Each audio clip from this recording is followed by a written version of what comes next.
Today we're at Hamline University for the unveiling of the Public Sector Index. The Racial Equity Dividends Index is a tool that we've created at the Center for Economic Inclusion to help companies and now local governments measure their progress on the leading standards of racial equity. The types of data that we gather are tied to a few different areas, things like leadership, hiring, retention, advancement, and how their culture is working inside their organizations. 22 local governments from across the state of Minnesota participated in this inaugural index for the public sector. That represents organizations who are serving ultimately close to 4 million people across the state of Minnesota who have an outsized impact not only on residents but also on the employment base of Minnesota as well. Bloomington scored really well for us in a number of different arenas. And what's most important is this isn't a tool where we rank people in a 1, 2, 3, but where we really start to lift up what are those strategies that are working inside of any local government that can be replicated and scaled. And so with Bloomington, we were able to identify opportunities to lift up the work that's working, particularly in areas of housing and development,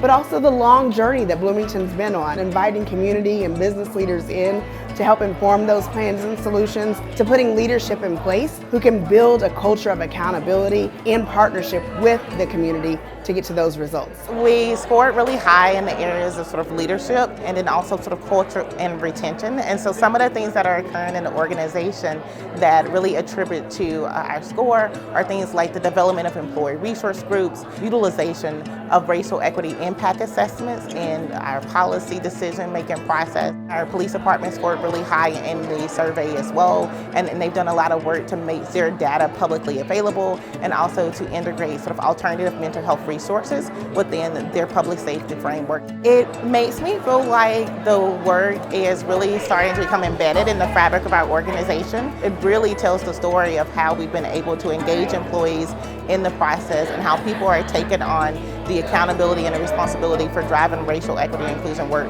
across the organization. One area stands out where we saw opportunity for all participating governments, and that was procurement.